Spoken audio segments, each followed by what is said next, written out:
Hey, chers amis experts comptables, vous savez qu'il y a une échéance qui arrive? Non, je parle pas de la déclaration fiscale. Non, je parle pas des déclarations de TVA. Je parle de la facture électronique.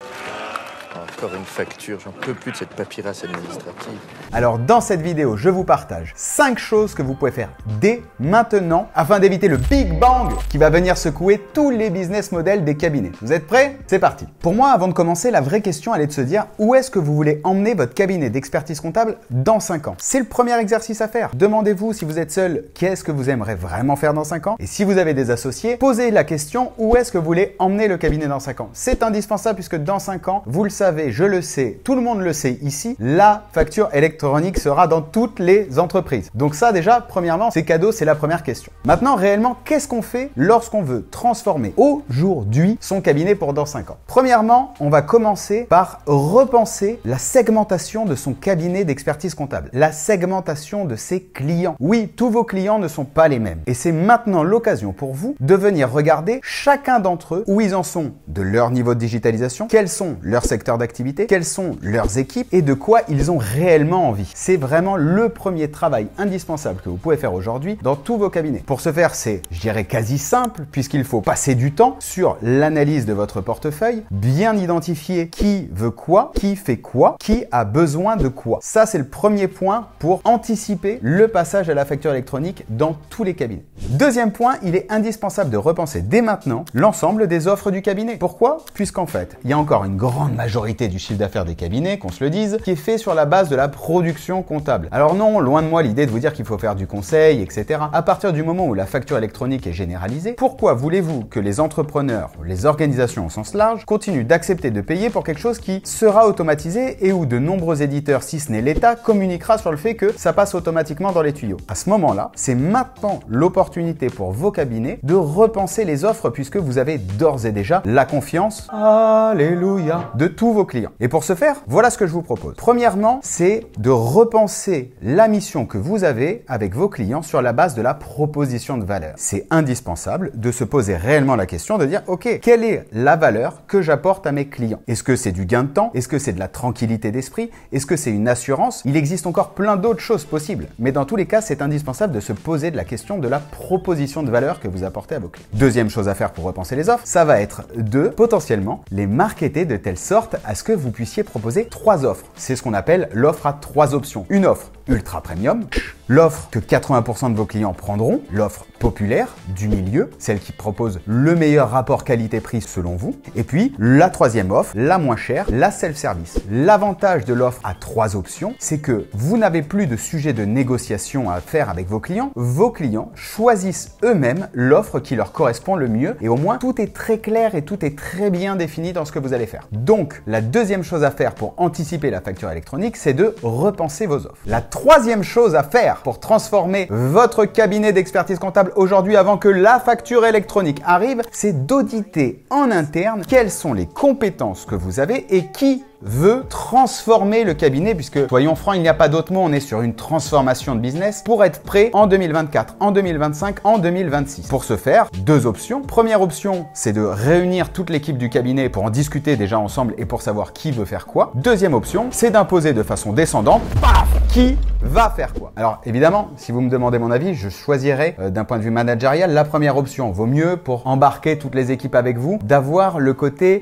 conversationnel. Et puis en vrai, vous ne pourrez jamais forcer quelqu'un à se transformer si vraiment il n'a pas envie d'embrasser le nouveau métier. Parce que c'est indispensable de bien comprendre que les évolutions dans l'offre vont entraîner des évolutions dans les équipes. Oui, en fonction de qui vous avez comme client, qui vous avez dans votre cabinet et avec qui vous voulez réellement travailler, votre offre va évoluer, vos équipes vont évoluer. C'est ça aussi l'avantage du point qu'on a vu précédemment avec l'offre à 3 niveaux, c'est de dire que tout sera mappé exactement dans ce que vous faites et donc du coup en interne, tout le monde sait exactement ce qu'il doit faire. Donc le troisième point, c'est bel et bien d'auditer en interne qui veut faire quoi et de créer ensemble le plan pour y arriver. Il fait une chaleur incroyable. Vous pouvez mettre des pouces bleus. Le quatrième point indispensable, et bon là vous allez dire qu'encore je prêche pour ma paroisse, pour préparer l'arrivée de la facture électronique dans les cabinets d'expertise comptable, c'est le marketing. marketing. Eh oui, le marketing, la communication, c'est indispensable. Pourquoi? Parce que si vous faites toutes ces transformations sans les faire savoir à vos clients, comment voulez-vous qu'ils fassent appel à vous pour les nouvelles missions ou comment voulez-vous qu'ils soient au courant des nouvelles offres? C'est pas possible. Et en plus, petit secret, vous savez comme moi que c'est un peu compliqué de recruter en ce moment. Le marketing et la communication vous permettent de travailler votre marque employeur. Vous faites toutes et tous aujourd'hui dans vos cabinets des actions pour les équipes, mais très souvent, il n'y a que vous qui le savez. C'est dommage. Donc l'avantage de la communication et du marketing, ça va être de pouvoir faire savoir vos savoir-faire et ainsi attirer des nouveaux talents et surtout montrer à vos clients que vous êtes dynamique. C'est indispensable, vraiment, je vous jure, de montrer à vos clients qu'il faut être dynamique puisque si c'est pas vous qui allez le faire, ou du moins si c'est pas vous qui le faites, je vous promets que ce sera soit des éditeurs qui vont communiquer directement à destination de vos clients, soit directement l'État qui fera des grandes campagnes de pub pour dire le PDP, c'est l'outil qu'il faut pour les entreprises et en plus, c'est gratuit. Donc la communication et le marketing, c'est le 4e point. Je vous l'ai pas mis en premier